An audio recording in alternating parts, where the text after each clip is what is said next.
Wave क्या होता है, इसका होगा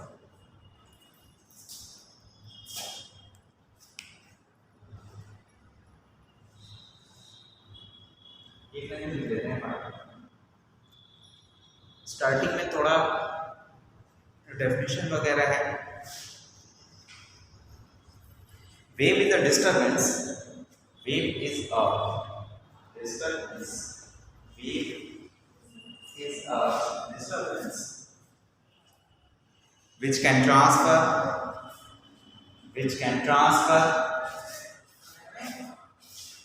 energy or momentum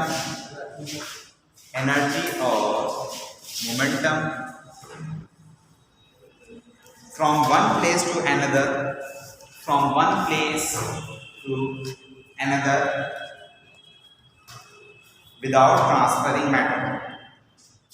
without transferring matter.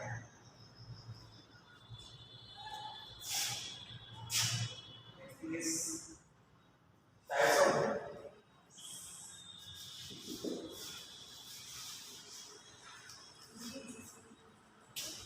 Waves को हम लोग दो तरह से कैरेक्टराइज कर सकते हैं।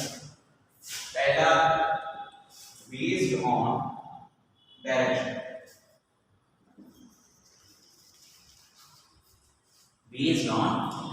डायरेक्शन, अगर वेव का मोशन, सपोज करो कि ये वेव का मोशन है, इसका डायरेक्शन दिखा रहा है, वेव इस डायरेक्शन में है, और पार्टिकल के मूवमेंट का डायरेक्शन, ठीक है, पार्टिकल वाइब्रेट, तो पार्टिकल के मूवमेंट का डायरेक्शन दोनों अगर सेम हो तो उसे हम लोग कहते हैं लॉन्गिट्यूडनल वेव्स। ठीक है, मैंने क्या बोला, ये हमारा पार्टिकल है और ये मेरा वेव है, वेव के मोमेंट है। तो अगर ऐसा है तो हम लोग कहेंगे कि longitudinal,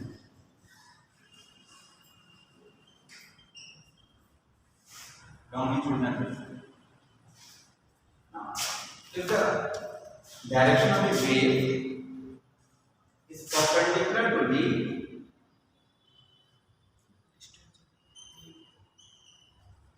motion of the direction of the particle, particle ऐसे वाइब्रेट कर रही है, ठीक है, और हमारा वेव ऐसे जा रहा है, इस केस में हम कहते हैं ट्रांसवर्स। कैसा वेव है, transverse.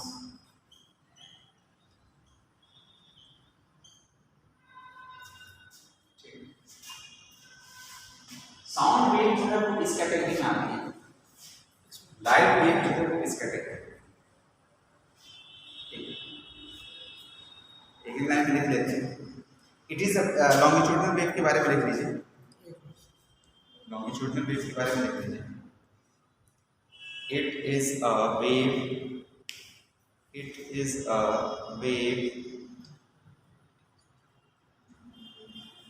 in which particle vibrate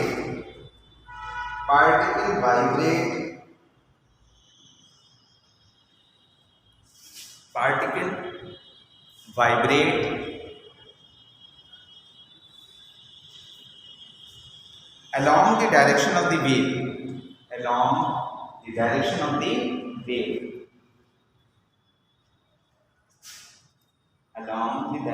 the wave,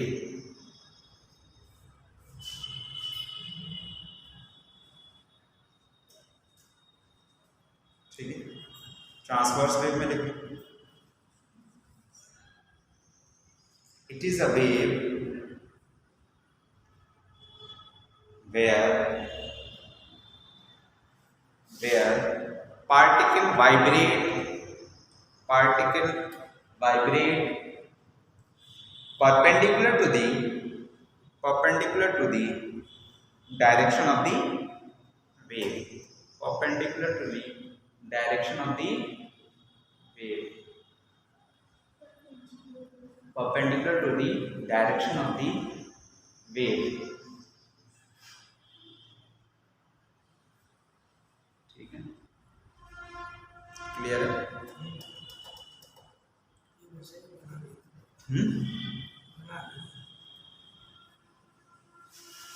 तीसरा डायरेक्शन भी हो गया। दूसरा कैटेगराइजेशन हो सकता है based on medium, based on medium. So can be mechanical or elastic wave.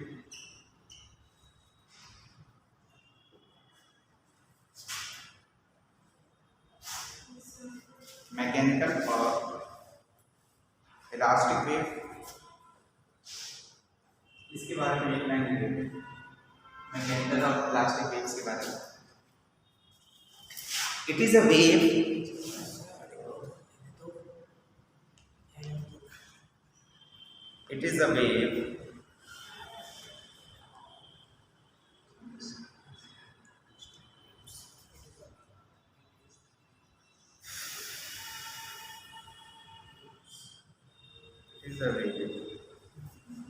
which require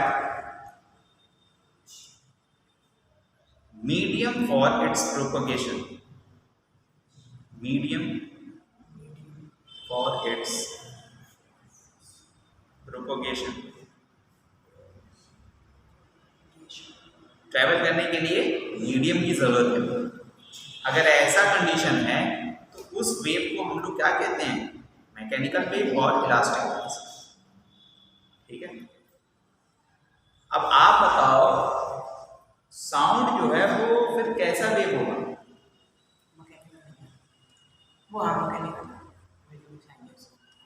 क्यों? उसे मीडियम की जरूरत होती है। नंबर 2 लिख लो, नॉन मैकेनिकल और इलेक्ट्रोमैग्नेटिक वेव, नॉन मैकेनिकल और इलेक्ट्रोमैग्नेटिक वेव।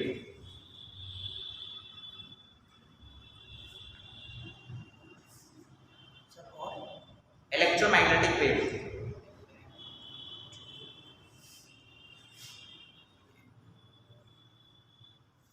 इलेक्ट्रोमैग्नेटिक वेव्स के बारे में हम लोग थोड़ा डिटेल पढ़ेंगे भी कल में, पूरा एक टॉपिक है। हाँ, it is a wave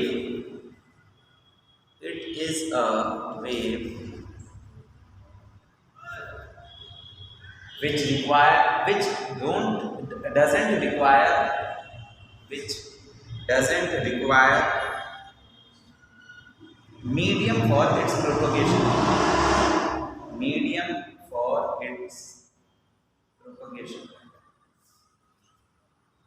medium की जरूरत नहीं होती है इसमें। ठीक है,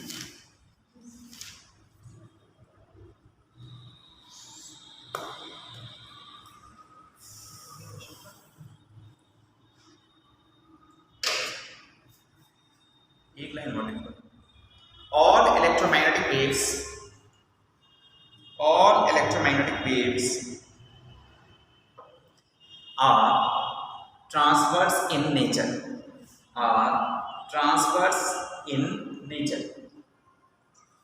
तो सारी की सारी इलेक्ट्रोमैग्नेटिक वेव्स जो हैं वो कैसी हैं, transverse in nature.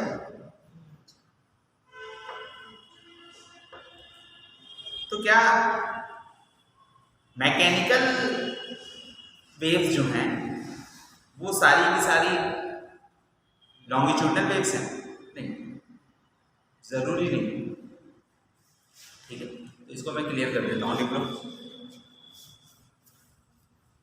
In liquid और gas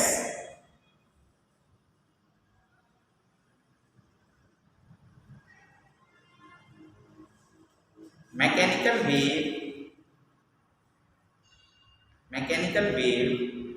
is longitudinal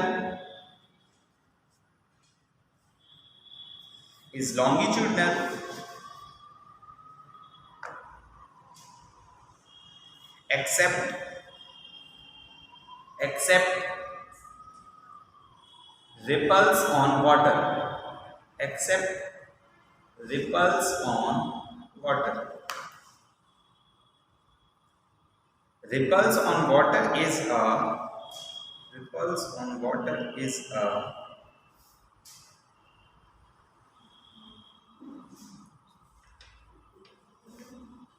combination of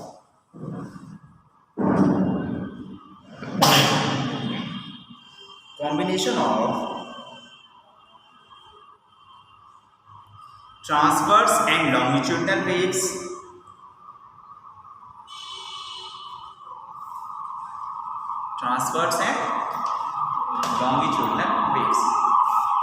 तो लिक्विड और गैस में मैकेनिकल वेव्स जो होंगी वो कैसी होंगी?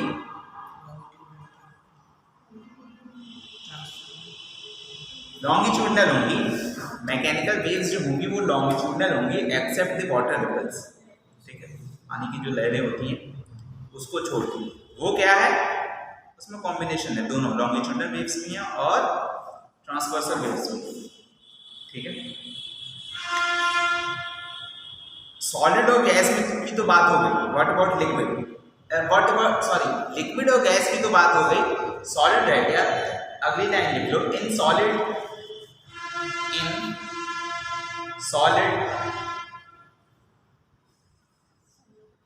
mechanical waves may be longitudinal or transverse.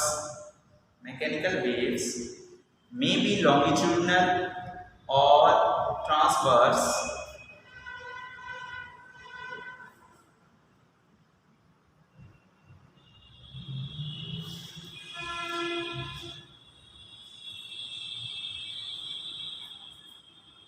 ठीक है, मैकेनिकल वेव्स लॉन्गिट्यूडनल भी हो सकती हैं और ट्रांसवर्स हो सकती हैं। Now equation of the wave, अगला हेडिंग डाल दो, equation of the wave.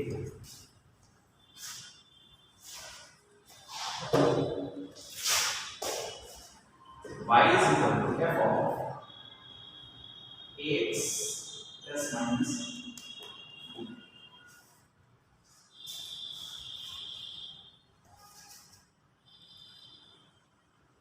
y क्या है? डिस्प्लेसमेंट। ठीक है, तो अगर कोई ऐसा फंक्शन बन रहा है जहां x और t का वो फंक्शन हो, हम कहेंगे कि वो कैसा क्या है? वो वेव। ठीक है, हमने एसएचएम के केस में पढ़ा था। एसएचएम के केस में क्या पढ़ा था? उसका इक्वेशन कैसा होता है? साइन या कॉस का फंक्शन। कौन? डिस्प्लेसमेंट। वहां हम लोग लिखते थे x is equal to a times cos omega t plus five. तो ये और थोड़ा जनरल है। ठीक है, तो आप मुझे बताओ कि ये है क्या? 3 times sine of 4x plus 4x plus 5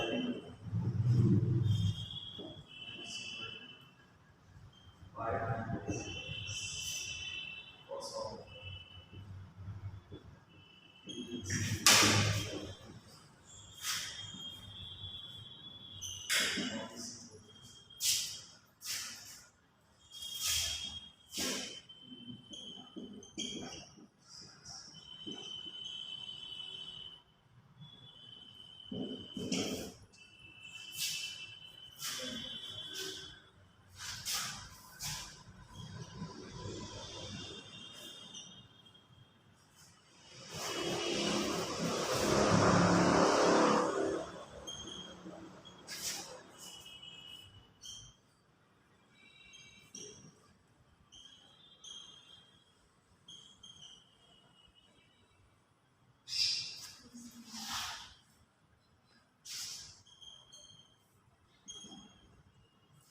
इसमें बताओ कौन सा इक्वेशन वेव फंक्शन है?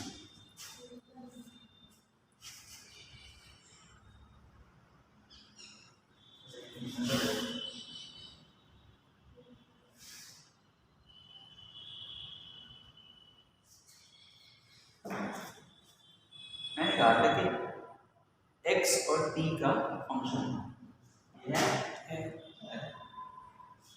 ये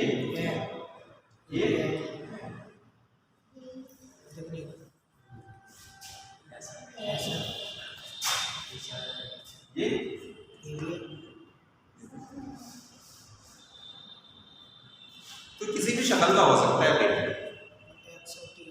नॉर्मली हम लोग वहां से ये पढ़ते हैं एसएचएम के केस में बस ये पढ़ रहे हैं, ठीक है। वो अरे भैया साइन भी एक फंक्शन ही है, ई भी एक फंक्शन ही है, एक्सपोनेंशियल फंक्शन, ठीक है। मैं लॉग लगा दूं वो भी एक फंक्शन, मैं फंक्शन के अंदर फंक्शन लगा दूं कोई दिक्कत की बात नहीं, ठीक है।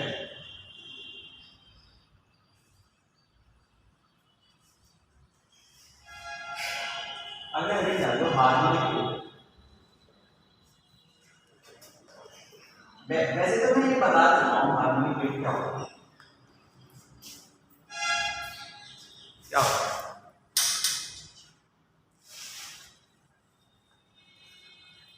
बताओ।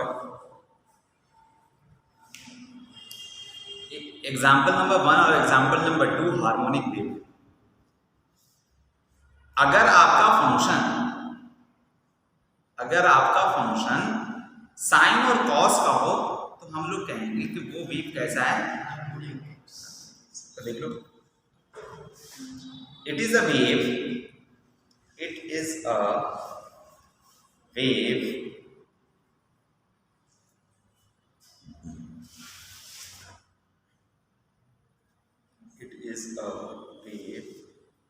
where displacement is a function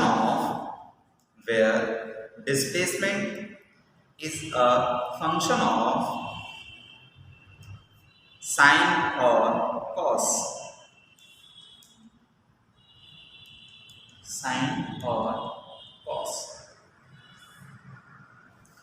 तो मैंने अभी बताया कि वेव जो है वो कई तरह की हो सकती है, सारी वेव्स, ठीक है।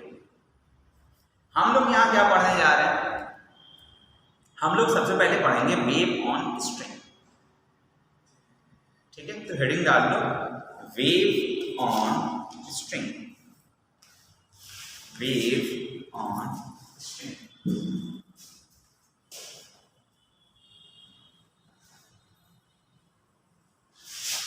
ये भी तो इसी के टाइप्स के देखते हैं, ये भी तो अपने टाइप्स के देखते हैं, वेव जो है उसके ये भी तो टाइप्स हैं। हाँ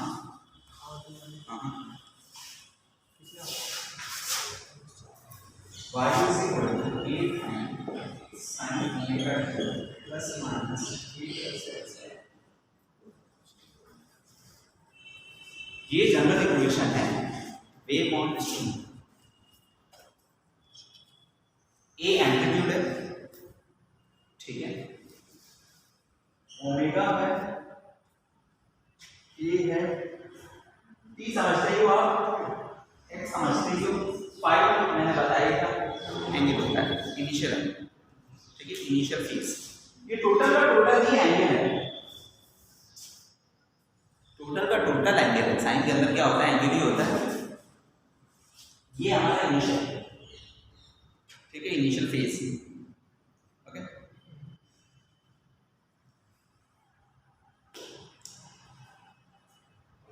omega is equal to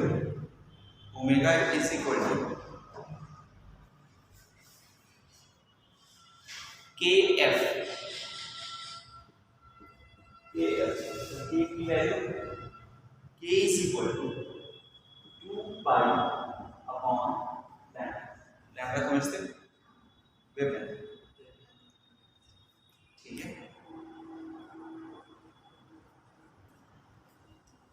K को लोग क्या कहते हैं, वेव कांस्टेंट है,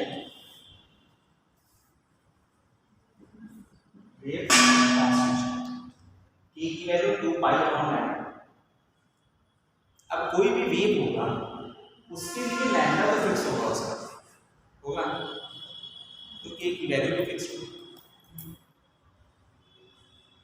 ठीक है।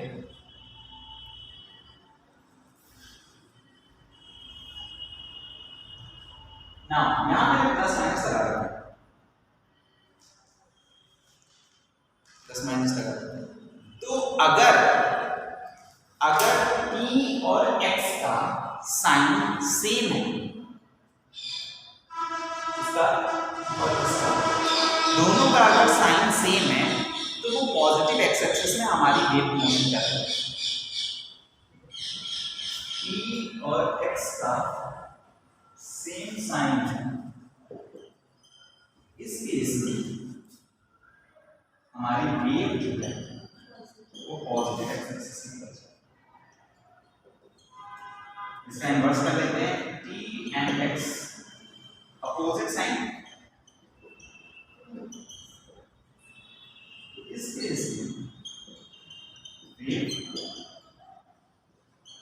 नेगेटिव एक्स एक्सिस की तरफ चलेगी।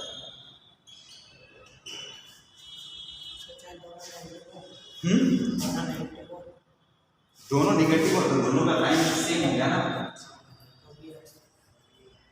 कह रहा हूं, इसीलिए मैंने पॉजिटिव नेगेटिव दोनों यहां लिख रखा है, मैंने सेम और अपोजिट लिख रखा है। तो दो ही पॉसिबिलिटी होगी, या तो सेम साइन होगा या अपोजिट साइन होगा, ठीक है। अब आप बताओ y is equal to a sin of omega t minus ax, इसका ये किधर को प्रोपोगेट कर रहे हैं, y is equal to a sin of ax minus omega t, y of a sin omega t plus पहला वाला पॉजिटिव एक्स एक्सिस या नेगेटिव एक्स एक्सिस है,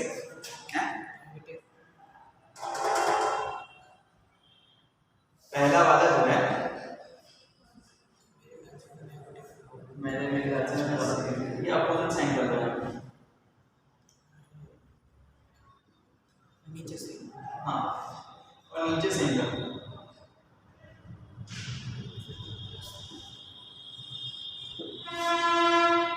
अब अपोजिट साइन होगा तो पॉजिटिव एक्स एक्सिस पे, यानी ये वाला पॉजिटिव एक्स एक्सिस पे जा रहा होगा, ये वाला पॉजिटिव और ये वाला ठीक है। इतनी बात क्लियर है?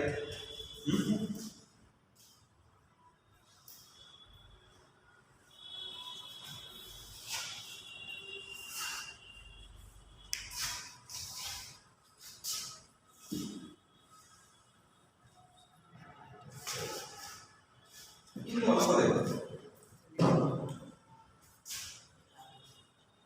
y is equal to a times sin omega t minus ax and y is equal to a times sin ax minus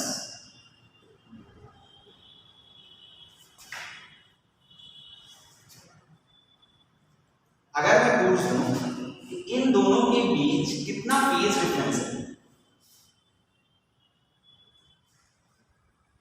तो हमें सबसे पहले तो इनको सेम फॉर्मेट में ले जाना होगा, मतलब थीटा जो है वो सेम हो जाना चाहिए, ठीक है। तो नजर आ जाएगा कि एक में जो है वो थीटा प्लस समथिंग होगा, एक में थीटा माइनस समथिंग होगा, एक में थीटा होगा, दूसरे में थीटा प्लस समथिंग होगा, तो हम बता देंगे जो भी डिफरेंस होगा।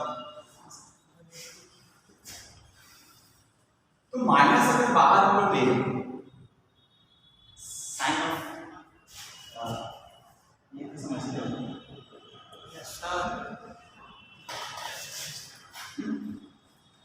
यही करते हैं हम, sine of omega T minus,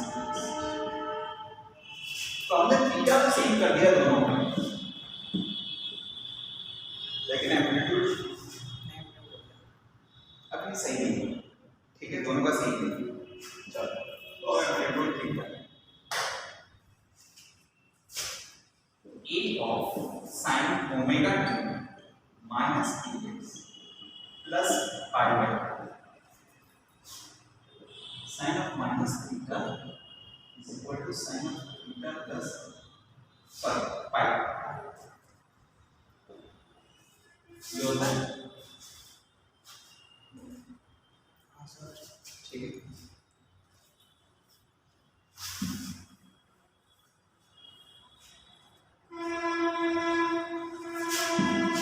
अगर मैं इन दोनों का फेज डिफरेंस निकालूं,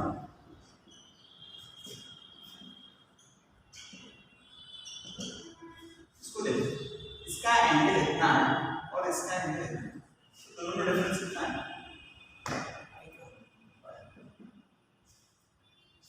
ठीक है,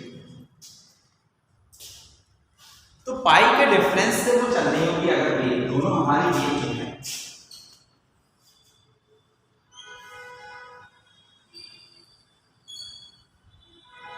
साइन वेव ऐसे ही होता है। ठीक है, पाई ये क्या है? पाई बाय 2, और ये क्या है? पाई। एक वेव दूसरे वेव से पाई आगे कह लो पीछे कह लो, तो ये पूरा का पूरा चीज शिफ्ट हो जाएगा।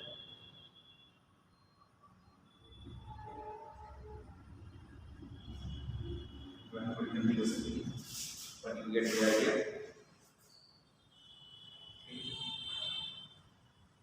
इसको मैं y1 कह देता हूँ, एक y1 होगा दूसरा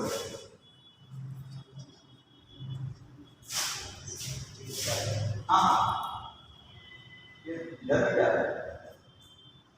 मैंने सिर्फ इधर दिखाया था, तो थ्रू आउट होगा। चलिए ऊपर से क्यों जा रही है? ऊपर से क्यों जा रही है? नीचे से ऊपर से क्यों जा रही है? मतलब चलिए यहीं पे जा रही है,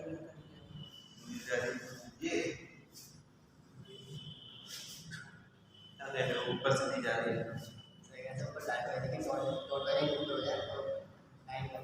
देखो, एक पहली बात मैं बता देता हूँ, मुझे थोड़ी लैंग्वेज समझने में दिक्कत होती है, तो थोड़ा सा धीरे धीरे बोलो और मतलब रुक रुक के बोलो और थोड़ा तेज बोलो।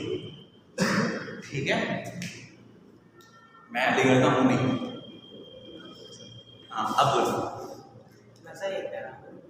जोर से बोलो। ये 180 आगे तो चल रही है। हाँ हाँ, तो सेम डायरेक्शन में चलनी चाहिए। सेम डायरेक्शन में चलनी हाँ, चाहिए। तो ये तो अपोजिट चल रही है। वहाँ अपोजिट चल रही है। ऐसा एक यहाँ ऊपर एक राउंड एक यहाँ चल रही है। एक ही डायरेक्शन में चल रही है। अगर डायरेक्शन में चलने की प्लस माइनस का तो अंतर आता है। अरे भैया अपोजिट होगा, यहाँ भी अपोजिट है, यहाँ भी अपोजिट है, तो अंतर कहाँ होगा? ये भी अपोजिट है, ये भी अपोजिट है, दोनों ही अपोजिट है, दोनों जो है पॉजिटिव एक्स एक्सिस की तरफ मूव करेंगे। स्टैंडिंग वेव की बात अभी हम लोग नहीं कर रहे हैं, अभी हम लोग प्रोग्रेसिव वेव की बात कर रहे हैं, वो आगे की तरफ मूव कर रही है। ठीक है, स्टैंडिंग वेव में क्या होगा उसको अभी थोड़ी देर में डिस्कस करेंगे। ये फिक्स रखेंगे, ये नोट्स जो हैं वो फिक्स रखेंगे और यहीं पे एम्पलीट्यूड चेंज होगा बस। ठीक है, मैं आपको दिखाऊंगा। ठीक है, अगला हेडिंग क्या होगा? Speed, speed in wave.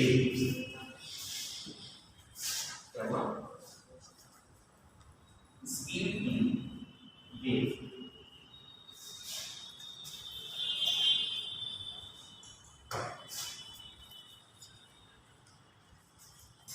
Speed in the wave.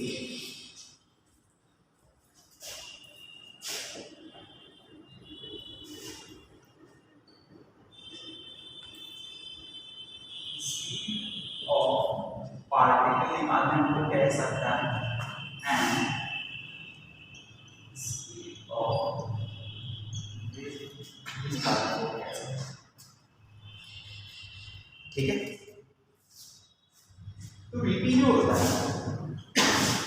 वो dy बाई dt होता है, और y हमने अभी देखा था y is equal to a times cos of sin of omega t plus minus kx plus pi, ये तो था, तो उसको एक बार डिफरेंशिएट कर लो। एक बार डिफरेंशिएट जब आप करोगे तो क्या आएगा?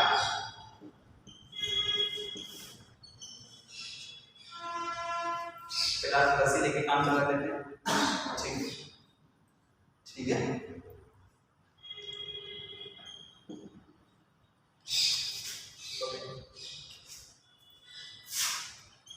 Velocity of wave, velocity of wave dx upon v, इसको अगर हम लोग टेंशन और मास के टर्म में लिखें,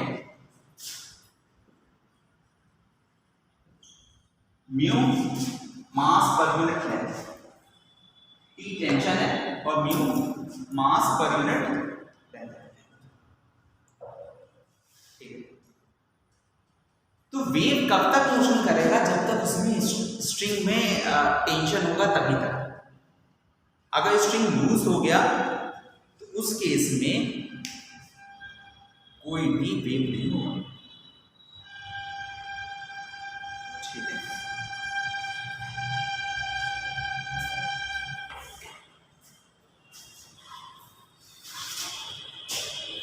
तो v की हम लोग लिख सकते हैं प्लस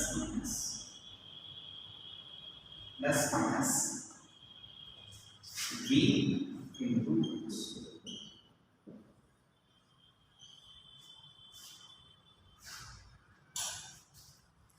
प्लस कब लेंगे माइनस कब लेंगे ये लिख लो।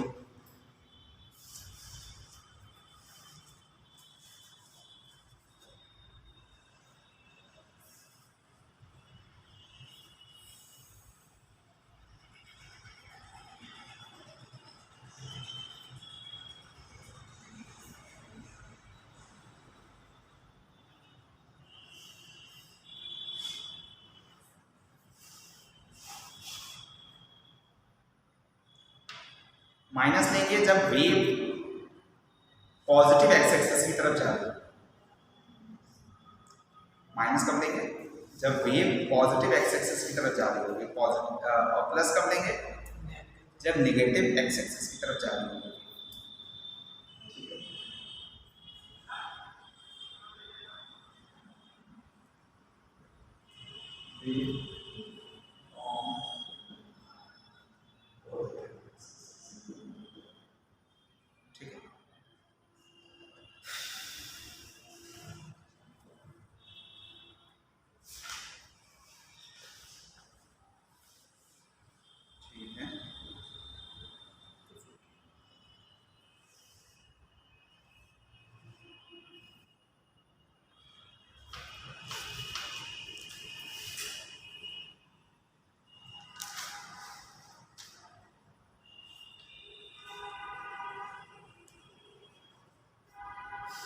आगे बढ़े।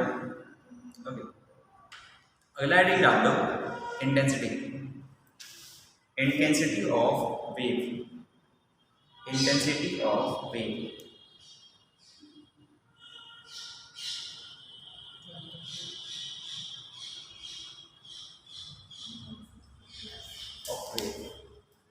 इंटेंसिटी क्या होता है?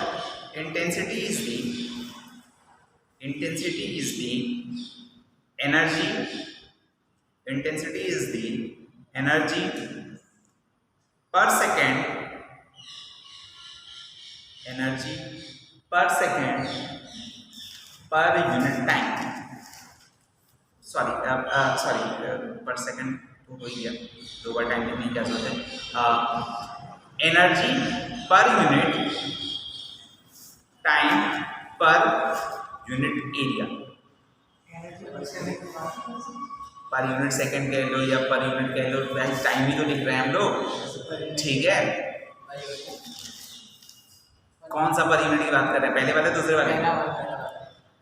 एनर्जी को टाइम और एरिया दोनों से डिवाइड करना है तो वो इंटेंसिटी बन जाएगा। ठीक है, तो energy per unit second per unit area. ठीक है,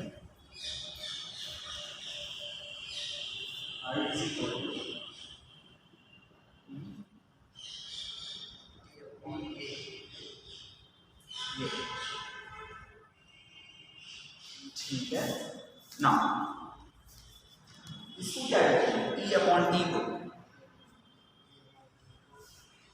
पावर, ठीक है,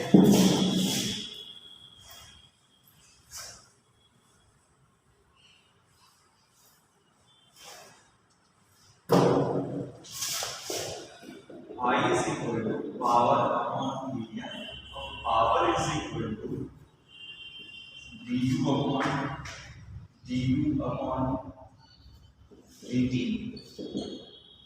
सॉरी de, टोटल एनर्जी की हम लोग बात कर रहे हैं। टोटल एनर्जी में दो कंपोनेंट होता है, काइनेटिक एनर्जी और पोटेंशियल एनर्जी। तो dk प्लस de अपॉन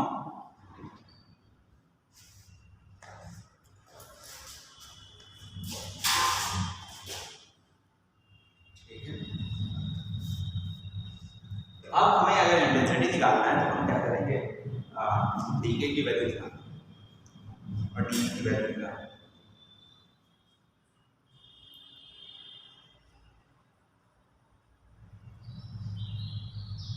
ठीक है,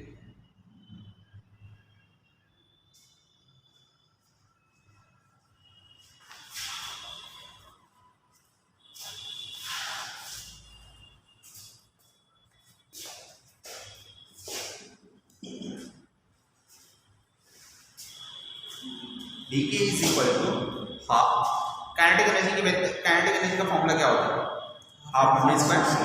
ठीक है, अब हम बहुत छोटे से पोर्शन को देख रहे हैं तो हाफ dm स्क्वायर,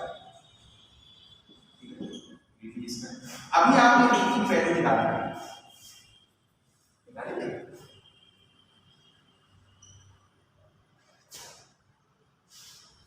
भाई इसको डिफरेंशिएट कर दो ना,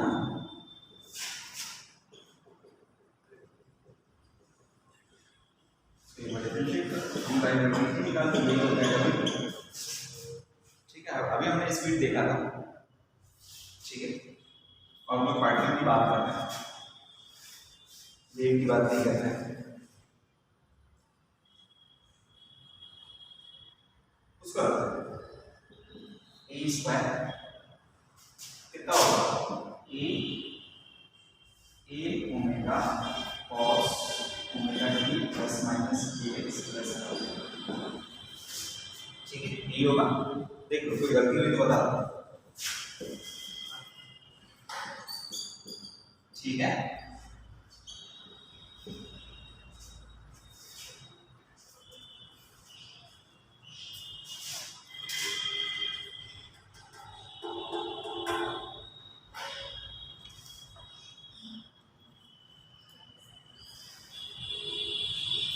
अगर मैं न्यू के टर्म में लेता हूं तो न्यू क्या होता है, मास पर यूनिट है, मास पर यूनिट है, ठीक है। लेंथ मान लो x से लिख सकते हैं, कोई दिक्कत नहीं। तो new x is equal to, अगर बहुत ही छोटे से पोर्शन को देख रहे हैं तो dm dx, छोटे से पोर्शन का लेंथ, छोटे से पोर्शन का मास, ठीक है। तो dm की वैल्यू यहां पर half times mu dx e square omega square cos square omega t plus minus x, ठीक है। अब वेव हमारा जो है वो प्रोग्रेसिव ट्रैवलिंग वेव, तो उस केस में हम लोगों ने ये सेशन में देखा था कि जब वो मैक्सिमम अपने पोजीशन पे जा रहा था, सिंपल पेंडुलम में बात करें, ठीक है, सिंपल पेंडुलम में बात करें, तो जब अपने एक्सट्रीम पोजीशन पे होगा तो उस वक्त वेलोसिटी कितनी होगी, 0 होगी। जाके एकदम से वहाँ थोड़ी देर के लिए थोड़ी देर के आप कुछ मोमेंट्स के लिए वो ठहर जाएगा, ठीक है। तो एक्सट्रीम पोजीशन पे काइनेटिक एनर्जी जो होगी वो 0 होगी, पोटेंशियल एनर्जी जो है वो मैक्सिमम होगी, ठीक है। मीन पोजीशन की बात कर ले तो यहाँ काइनेटिक एनर्जी जो है वो मैक्सिमम होगी और पोटेंशियल एनर्जी जो है जीरो होगी। ऐसा स्टैंडिंग वेव के केस में होता है। अगर ट्रेवलिंग वेव है तो पूरा का पूरा वेव चलता है, ठीक है। तो उस केस में काइनेटिक एनर्जी और पोटेंशियल एनर्जी दोनों समझ लो कि वो बराबर बराबर हर जगह होगा। एक्सट्रीम पे भी सेम रहेगा, मीन पे भी सेम रहेगा, ठीक है।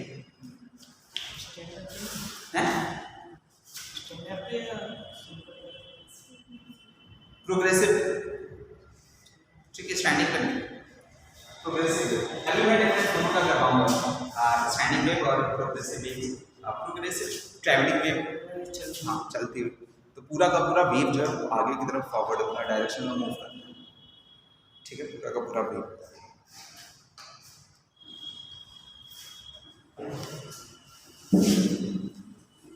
dV की हमें वैल्यू लेंगे, dV की वैल्यू भी dV के ही बराबर होगी और इसे हम लोग लिख सकते हैं dx cos स्क्वायर। यहाँ मेरे पास जगह कम है, आप समझ जाओ, ठीक है, वही चीज मैंने रिपीट कर दिया, ठीक है।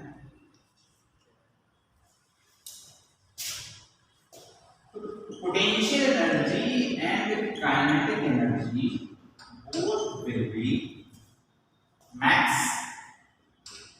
at mean. Potential energy और kinetic energy both will be minimum at extreme.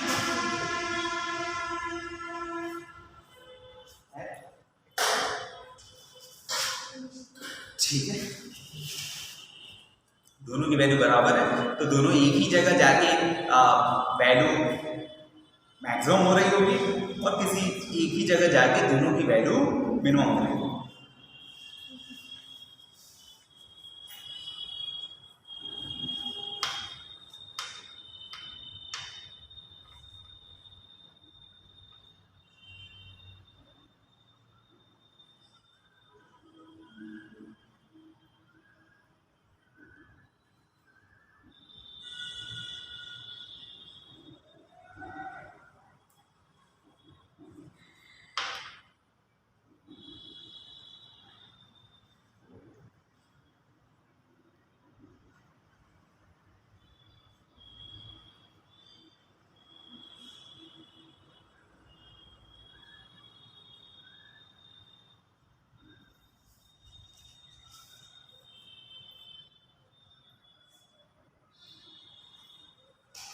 इन दोनों को मुझे सम करना है over the time dt average लेना है। अगर मुझे p एवरेज निकालना पड़ेगा, p एवरेज निकालना पड़ेगा तो मैं d बाई dt करूंगा और ओवर द dt टाइम मैं उन्हें एवरेज निकालूंगा, ठीक है। और उसकी वैल्यू इसको dt से डिवाइड करोगे कितना है, बाकी सब भूल जाओ, dx को बस कंसंट्रेट करो, dx by dt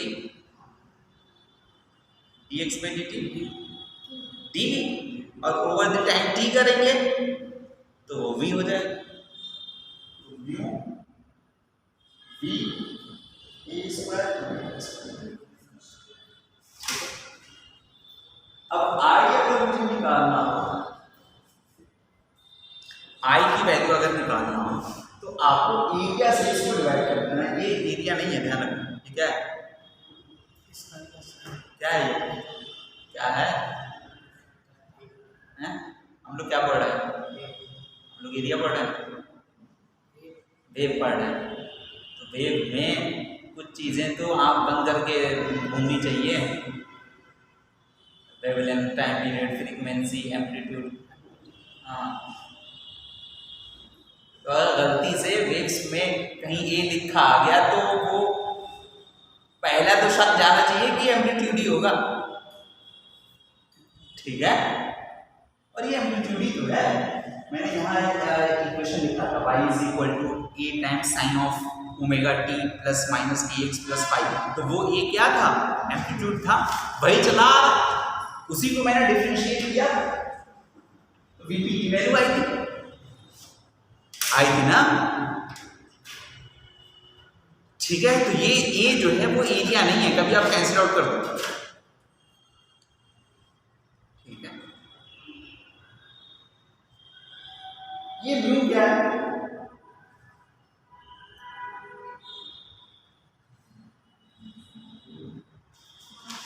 mass per unit length, और आप इसको म्यू क्या है? मास पर यूनिट लेंथ। ठीक है, अब आप इसको एरिया से डिवाइड करने जा रहे हो। क्यों डिवाइड करने जा रहे हो? क्योंकि मुझे क्या चाहिए? आई चाहिए, और आई जो होता है वो p अपॉन a होता है, तो मुझे इसको डिवाइड करना है। तो मैं क्या कर रहा हूँ? इतने पे फोकस कर रहा हूँ। अगर दोनों को मैं a से डिवाइड कर दूं, ये क्या बनेगा? भाई तुम लोग दिमाग नहीं लगा रहे हो? राइट आ गई, अब तो दिमाग लगाओ। अरे भाई length into area, volume, mass upon volume, density,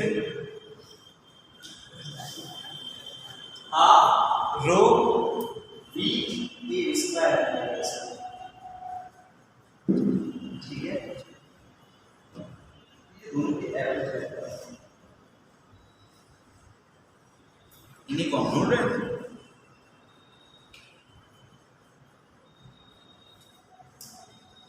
ठीक है, कुछ पहले नहीं पढ़ा।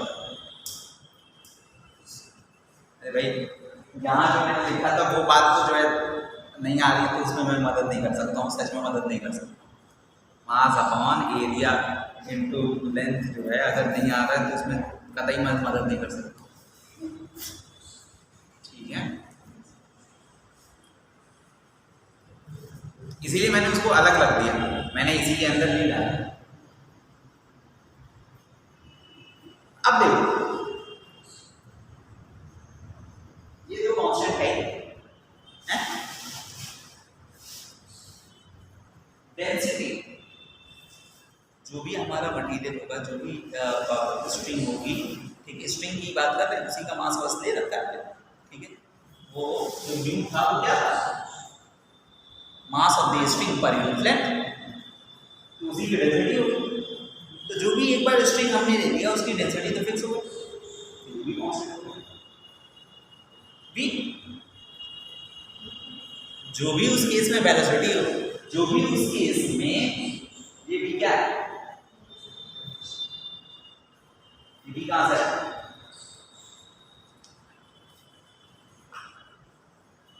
dx अपॉन dt,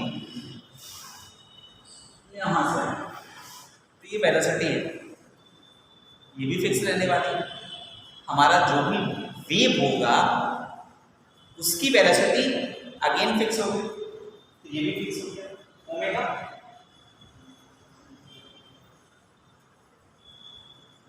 उसकी फ्रीक्वेंसी वो भी कांस्टेंट रहने वाली है फॉर ए पर्टिकुलर वेव। तो सब कुछ कांस्टेंट है, आई जो है वो किस पे डिपेंड कर रहा है?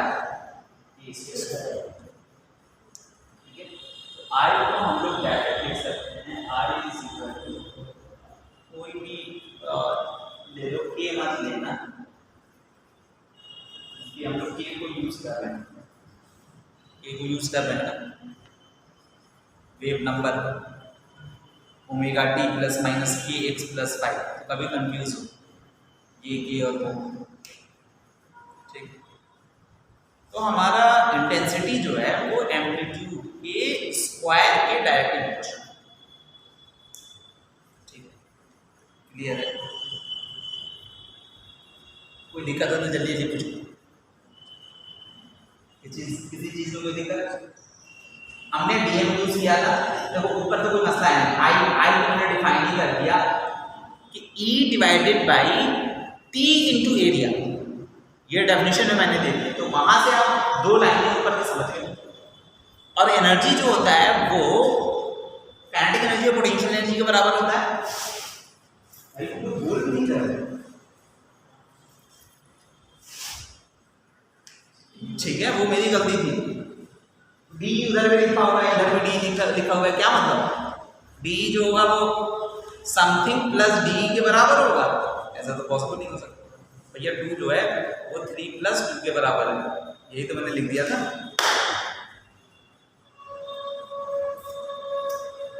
डी जो होगा वो डी के प्लस डी अपॉन टी, ठीक है। तो वहां से पावर निकल गया, यानी मुझे अलग अलग डी के और डी की वैल्यू निकालनी है। डी के हाफ mv², वहां से मैंने थोड़ा सॉल्व किया।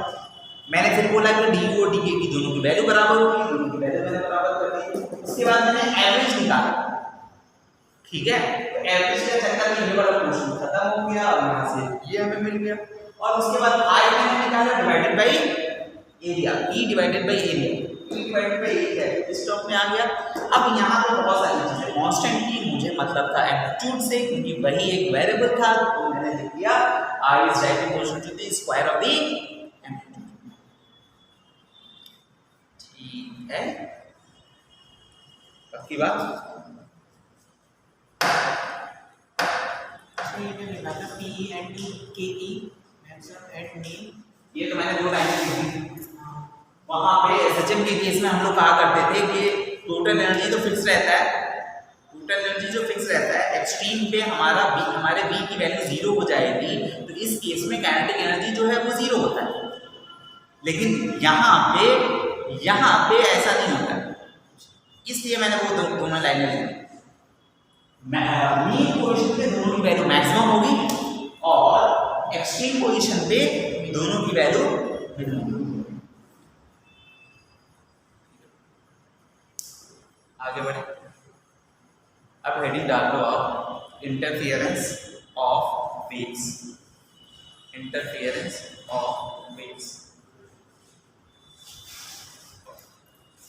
सुपरपोजिशन भी कह सकते हो।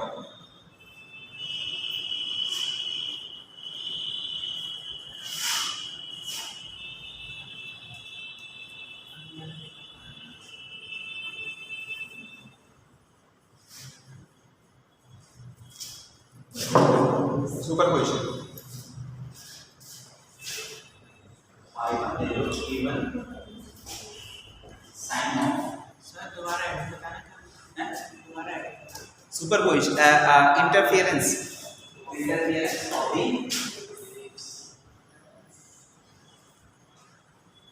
वेव्स और सुपरपोजिशन बेसिकली दो वेव को हम लोग ऐड करने का और कुछ नहीं करना, ठीक है। ओमेगा टी माइनस एक्स और दूसरा वेव जो है वो है e2 sin of omega T minus x plus, ये है दो वेव और इनको मैं ऐड करने जा रहा हूँ।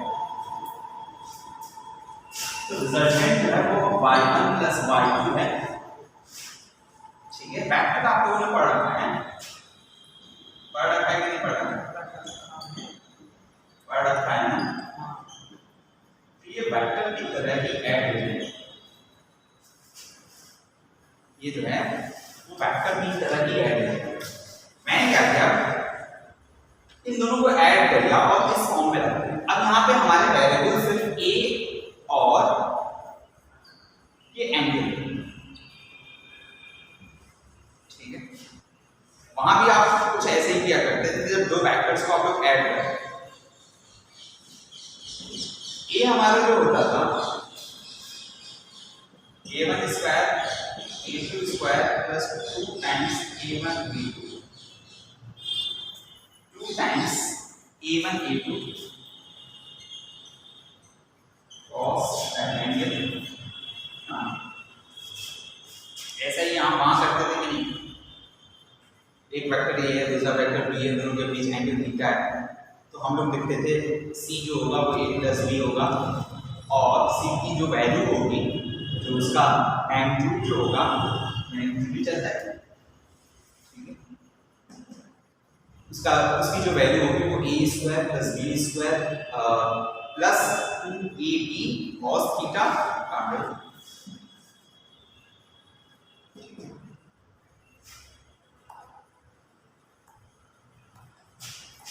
and tan of that angle will be tan of this angle will be e sin phi upon a1 plus e2 cos। ये भी वही है जैसे, ठीक है। आई की अगर मैं बात करूं, तो आई से I1 प्लस I2, देखना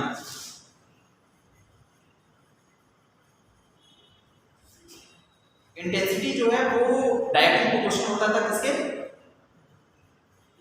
इसके स्क्वायर, एम्पलीट्यूड के स्क्वायर। तो A1 की जगह पे A1 स्क्वायर की जगह पे मैं I1 लिख सकता हूं कि नहीं लिख सकता हूं, यही करना।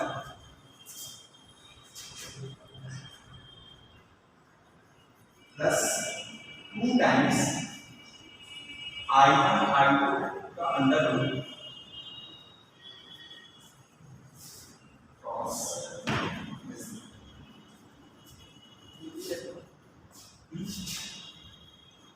अब अंडर रूट लगाने की जरूरत नहीं है, देखो कैसे अंडर रूट हटा के यहाँ स्क्वायर कर दिया तो ए स्क्वायर हो गया, और इस वाले का एंड जो इंटेंसिटी जो होगा वो क्या होगा, ए स्क्वायर। तो बस इसकी जगह पे आई यही चलता है हर जगह, I1 A1 का स्क्वायर I2। इसी वजह से यहाँ A1 A2 था, तो मुझे यहाँ A1 A2 की वैल्यू निकालनी पड़ी। A1 जो होगा वो I1 का अंडर रूट होगा, और A2 जो होगा वो I2 का अंडर रूट होगा, ठीक है। तो दो वेव्स हमारी जो है वो ऐड हो रही थी, ये दोनों वेव ऐड हो रही थी, तो उसका एम्पलीट्यूड जो है वो इतना है, ठीक है। जो उसमें फेज एंगल होगा उसका tan ये होगा, और इंटेंसिटी की जो वैल्यू होगी तो इस फॉर्मूले से आप निकाल सकते हैं, ठीक है।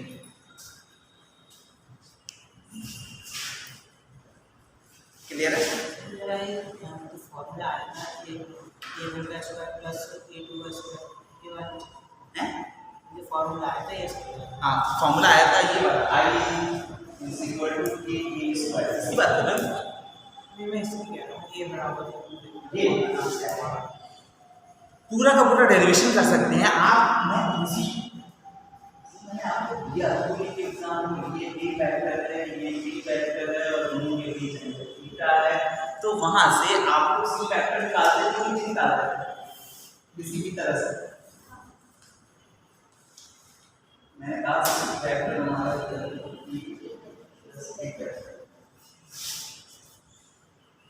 ठीक है, वैसे ये भी आ डिट्टो वही फॉर्मूला है, ठीक है।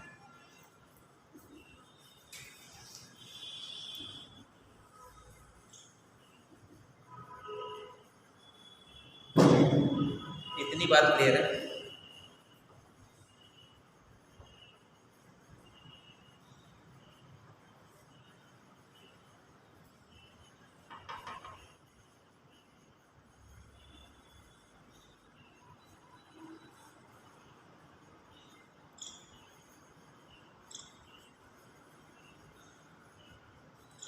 थोड़ा सा तेज करते हैं तो कुछ रह जाएगा।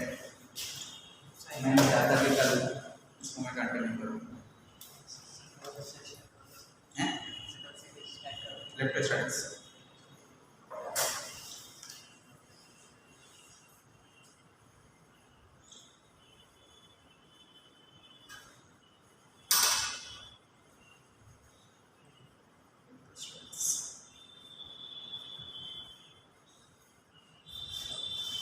हो गया?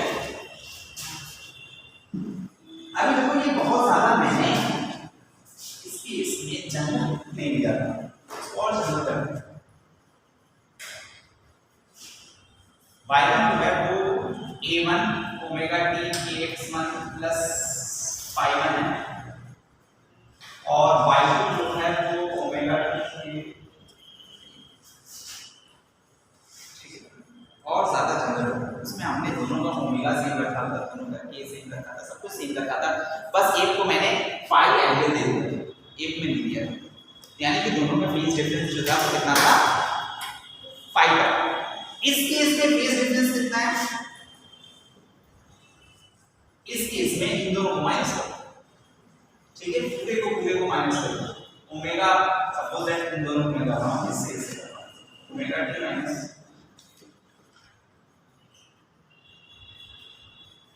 ए x2 minus x1 plus y2 minus,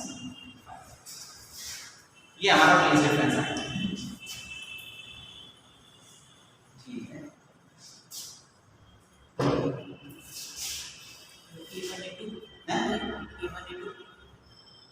अरे भैया हम लोग फेज डिफरेंस ले रहे हैं, एंगल डिफरेंस, फेज डिफरेंस तो सिर्फ एंगल लेंगे ना, इसको इससे माइनस करेंगे, ठीक है।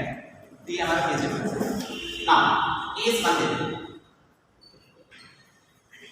तो फेज डिफरेंस है वो 2n पाई के बराबर है,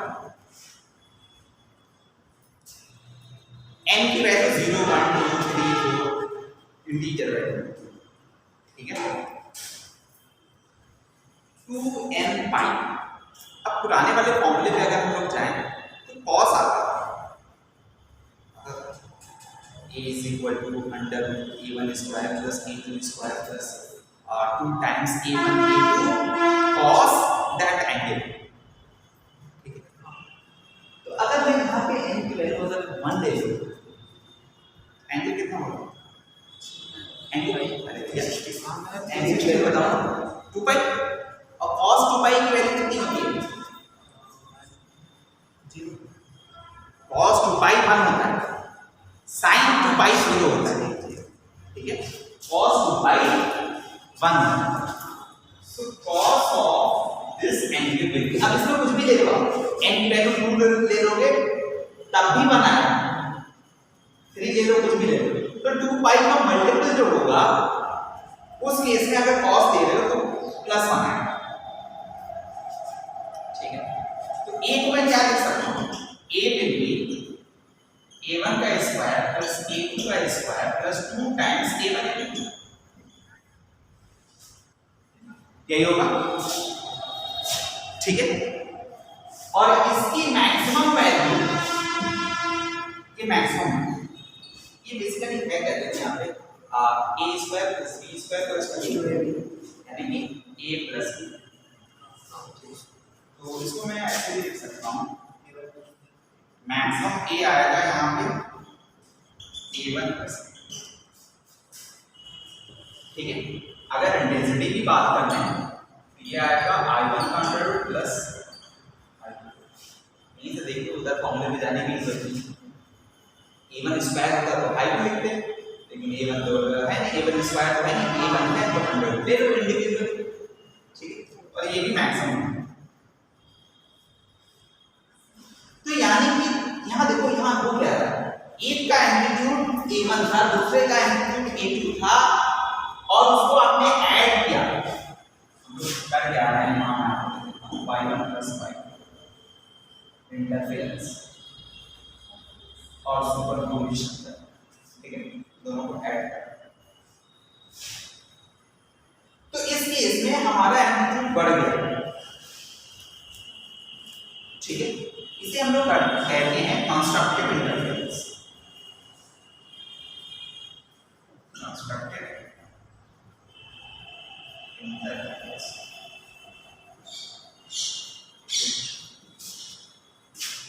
नाउ केस नंबर सेकंड, इस केस में हम हमारा एंगल जो है वो 2n प्लस 1 फाइव, n की वैल्यू जरा बढ़ना कितना आ रहा है, 5 भैया नहीं 3 पाई, ठीक है, 2 रखोगे तब 5 cos ऑफ 3 पाई कितना होता है,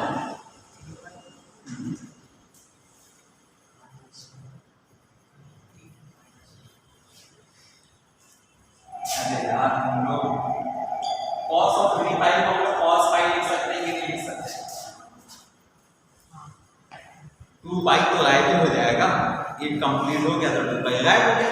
अब cos फाई की वैल्यू कितनी आती है? -1। ठीक है, अब कुछ भी आप निकाल के कर देना, cos फाई पाई को भी आप लोग cos फाई लिख सकते हैं। यही सवाल है, इंटीजर ले रहे हैं, आप लिखना चाहो तो लिख लेना यहाँ पे, n क्या है? इंटीजर है। ठीक है, माइनस में भी ले सकते हो, कोई प्रॉब्लम की बात नहीं। ठीक है, -5 पाई की जो है cos पाई के बराबर है। तुम लोग मैथ्स वाले इतने परेशान रहते हो। हाँ, तो cos पाई की वैल्यू कितनी आएगी?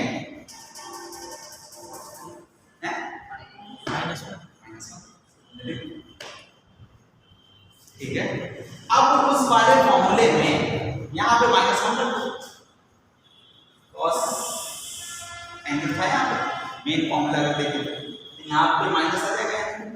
ये क्या हो गया? a² + b² - 2ab, बोले तो a - b का होल स्क्वायर नोट से कैंसिल हो गया, तो क्या बचा? a - b। तो यहाँ पे एम्पलीट्यूड जो आएगा वो कितना आएगा? a1 - a2 आएगा। इंटीग्रेटिंग की अगर बात करते हैं ये मिनिमम होगा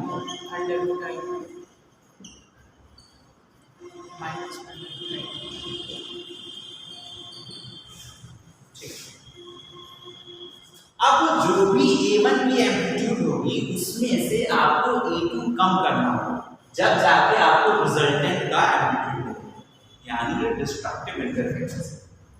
तो अगर ये कंडीशन है, ये कैसा इंटरफेरेंस है? Destructive interference. ठीक है, तो डिस्ट्रक्टिव और कंस्ट्रक्टिव समझ में आ गया।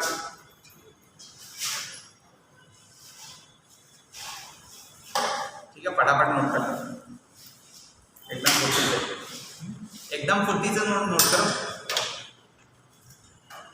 तो मैं आगे बढ़ जाऊंगा।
नोट कर लिया?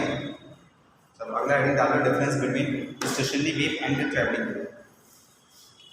Difference between stationary wave and travelling wave. Difference between standing wave and travelling wave. मुझसे तेज कोई नहीं पढ़ा सकता इस यूनिट में।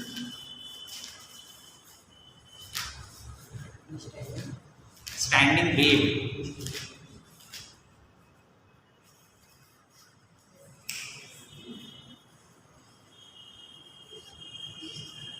लिख लो, पॉइंट नंबर 1 लिखो।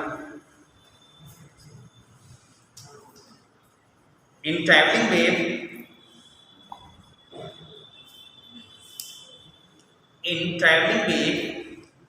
all particles move with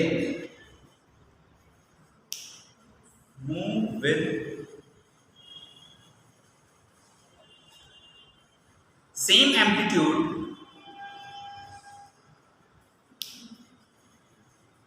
amplitude at different different timings. At different timings. But in standing wave,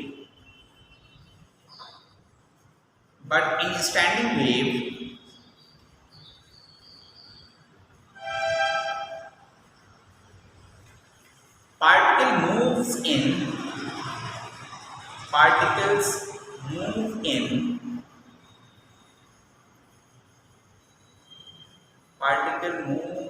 moves in different manner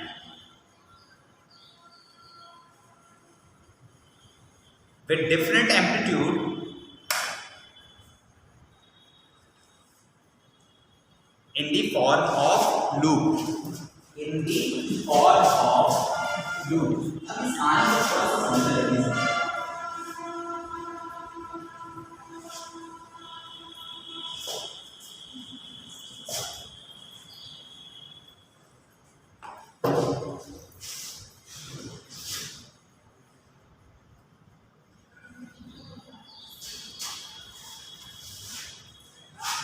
इस केस में यहाँ पर मैक्सिमम है, यहाँ हमारा जो है वो मिनिमम है, सॉरी मीन है।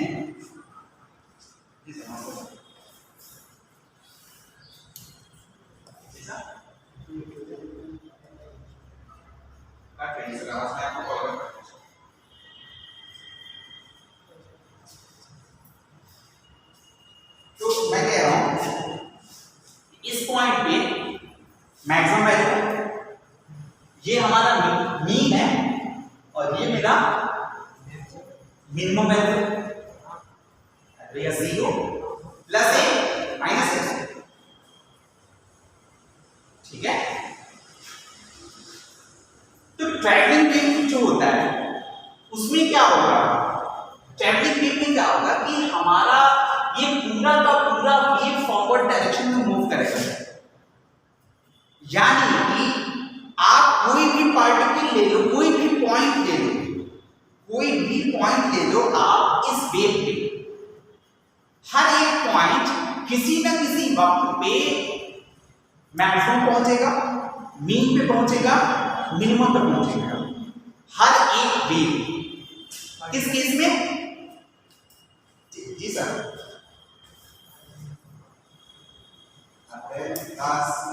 मैं आपको अभी दे दूं, पहले मैं क्लिक करता था। अच्छा एक सेकंड,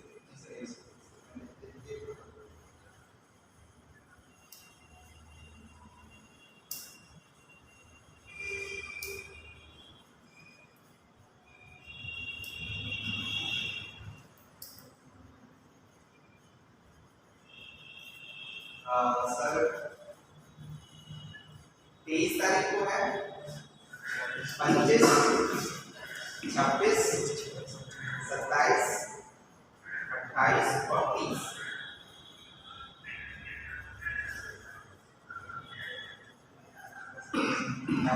सारे को कैसे, अगर किसी एक आदमी कोई नहीं आया हो तो उतना ध्यान नहीं है। टोटल नंबर ऑफ क्लासेस 6 होंगी, 6।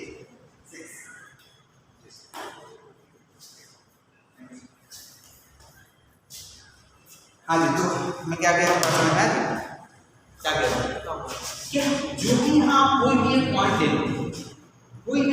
ले लो, वो एक सर्टेन इंस्टेंट पे सपोज कर लो कि ये वाला पॉइंट मैक्सिमम है, ठीक है, अब ये वाला पॉइंट मीन है। कुछ देर बाद ये वाला पॉइंट मीन पे आ जाएगा, ये वाला पॉइंट यहाँ पहुंच जाएगा। यानी हर एक पॉइंट किसी न किसी टाइम पे मैक्सिमम पे होंगे, किसी न किसी टाइम पे मीन पे होंगे और किसी न किसी पॉइंट पे मिनिमम पे होंगे। या हर पॉइंट हर जगह किसी न किसी टाइम पे अवेलेबल है। इस टाइम पे ये वाला पॉइंट मैक्सिमम पे, कुछ देर बाद देखूंगा तो ये वाला पॉइंट पता चलेगा यहाँ पे होगा, इस लेवल पे होगा। किसी और टाइम पे देखूंगा तो यहाँ होगा, किसी और टाइम पे कंटिन्यूअस चल रहा होगा। मैं तो सिर्फ 3 इंस्टेंट दे रहा हूँ, मैक्सिमम, मीन और मिनिमम, ठीक है। ये किस केस में है? स्टैंडिंग ट्रैवलिंग वेव के केस में, ठीक है। स्टैंडिंग वेव के केस में क्या होगा ये वाला जो पॉइंट है, ये वाला पॉइंट जो है वो हमेशा और हमेशा मीन पे ही जीरो कहते हैं, ये हमेशा जीरो ही होगा। ये जो है हमेशा प्लस एक ही, और ये वाला जो है हमेशा माइनस एक। मूव करेगा लेकिन उस इंस्टेंट पे ये वाला पॉइंट ऐसे होगा, यहाँ पे ये फिर अगेन जो है मैक्सिमम पे, ये अगेन मैक्सिमम पे, प्लस ये में नहीं है, प्लस से छोटी वैल्यू हो सकती है, लेकिन वो उस इंस्टेंट पे अपने इस वाले ग्राफ में ये मैक्सिमम है कि नहीं, ये मैं कहता हूं चलेगा ऐसे।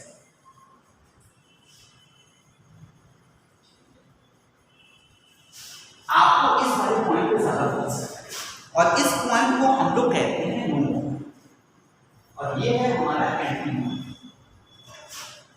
नोड हमेशा और हमेशा जीरो पे ही, नोड हमेशा और हमेशा जीरो पे ही होगा, एंटी नोड हमेशा मैक्सिमम पे।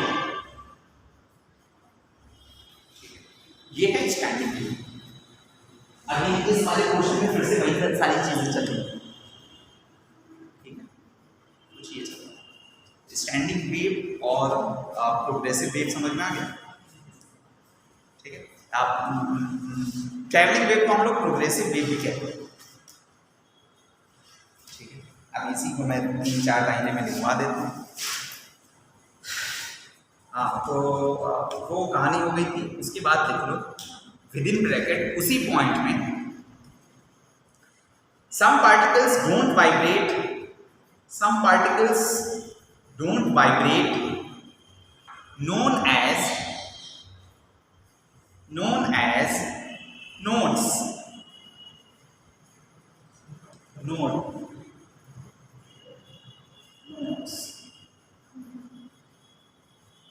तो वो मैंने n बना दिया, वो कभी भी वाइब्रेट नहीं करेगा यानी इसका मोशन नहीं होगा, तो वो हमेशा और हमेशा जीरो पे ही पड़ा रहेगा। And some particle vibrate up to, मेरे ख्याल से आज खत्म नहीं होगा, काफी रहेगा, तो हम लोग कल इसे खत्म करेंगे। चलो इस लाइन को कंप्लीट कर लेते हैं और फिर यही बंद कर लेते हैं। मैंने ट्राई तो काफी किया जी। हाँ, some particles vibrate up to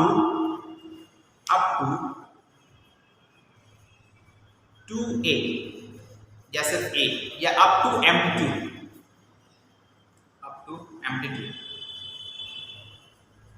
known as antinodes, an।